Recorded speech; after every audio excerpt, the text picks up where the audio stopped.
I first met Poleski my first day of middle school. He picked us up at our bus stop in a bus I was not expecting to see. And when we got on the bus, it was just this strange, poofy-haired man who looked like Einstein. Well, I'd been driving the bus for quite a while, and I found Fuji, the Artosaurus, who rides on top of the bus. And eventually I just started adding things to him. I tied a little black scarf around his neck that blew in the breeze and all of that.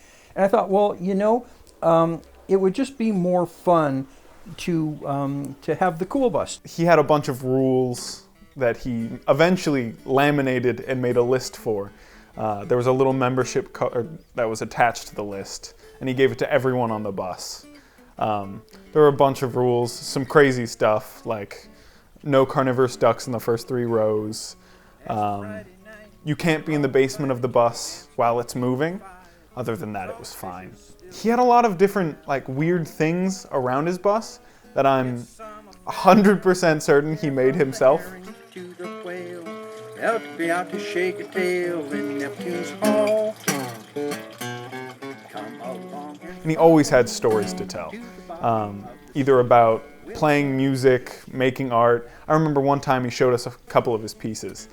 I'm completely self-taught, and I've always been fascinated by the way that you can depict a 3-dimensional scene on a 2-dimensional surface. So I had to do something that would support my artistic inclinations, and that's when I decided to drive the school bus. It just seemed perfect to me. I could drive the school bus, and I would have the middle of the day off to work in the studio. I would have summers off so I could work in the studio, and it was a job that I could just leave behind at night. It involved my body, but it didn't involve my brain.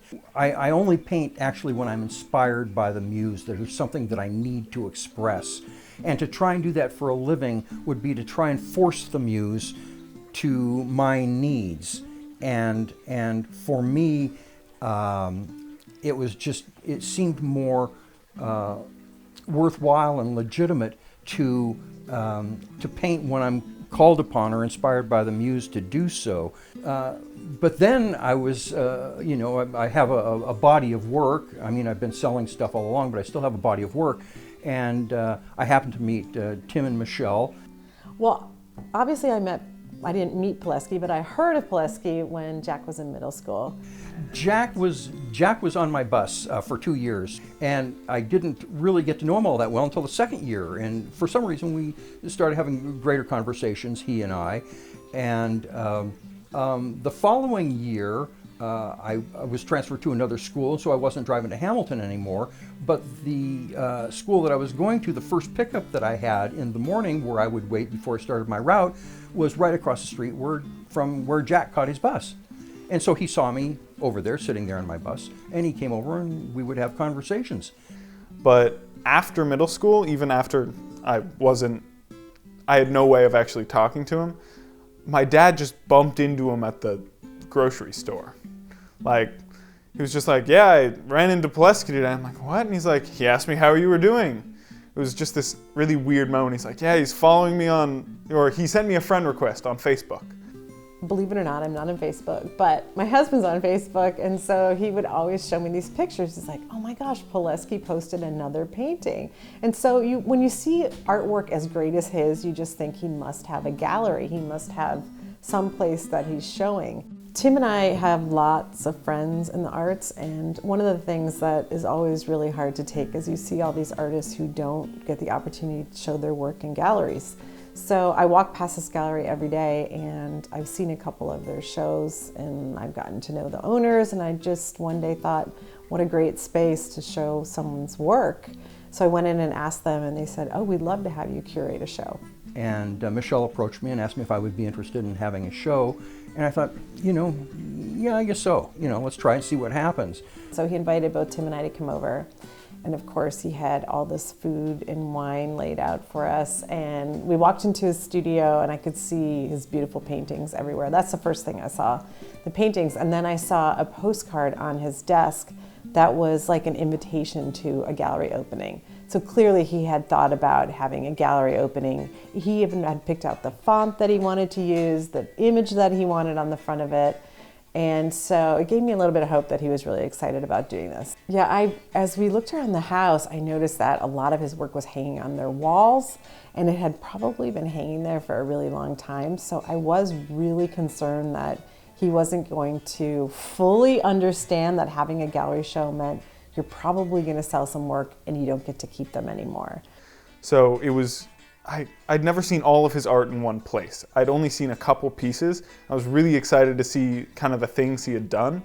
I was really nervous, because one of the things about never having a show before and not selling my stuff except to people who had come in my studio and seen my work was that I was afraid it was going to be a flop. I very slowly set them up around the gallery space. And then he just kind of looked around and I was like, okay, well, it's time for you to go now, because really what you don't want is to have the artist in the room deciding where the paintings are going to go. And, you might have to make decisions about this one isn't that great and maybe shouldn't be in the space. So I sent him away, which was really difficult, I think, for him. And a collector that they had told about the show showed up and looked around the gallery and said, okay, I'll take that one and that one. And this person that I've never met before, it was completely amazing to me that somebody, would just walk in and buy two of my paintings just like that. People came from every corner of my personal history, friends that I haven't seen in years, friends that I hang out with all the time, former principals of schools that I've driven to, former students. Had a girl come up from San Francisco who used to be a first grader on my bus. So from the time I asked Poleski to do the show to the time we opened the show, I really thought that he was going to paint more paintings. I thought that he would do more work, get excited about it. We gave him plenty of time, but he didn't. And so after he sold almost every painting at the opening, my fear was that that would be it, that he wouldn't paint anymore, that it was such a big success, but that was it, that maybe he was finished painting. I didn't know what it was going to be like to not have those paintings anymore. And as it turns out, I've just since December, I guess, and here it is May, just painted 7 new paintings, completely inspired by the fact that my walls are empty.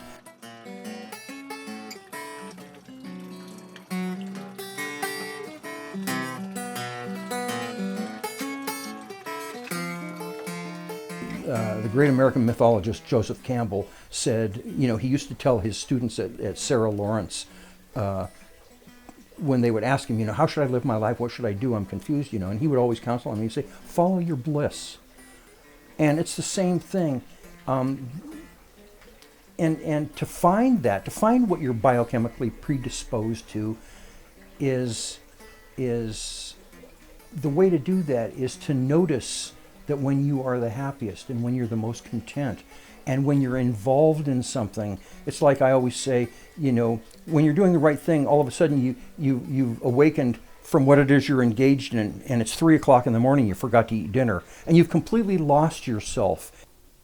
The thing about Poleski is his job may be a bus driver or was a bus driver, but being an artist is definitely who he has been since he was born. The fact that he was making art in obscurity is because he has to make art to survive. And for him, it isn't just painting paintings. It's sculptures, it's music, and I wouldn't be surprised if there's something else that he does that I don't even know about that's creative and artistic. This person is so talented, and it comes from so deep within him that it has to be a part of his everyday life, and so it will always be a part of his journey.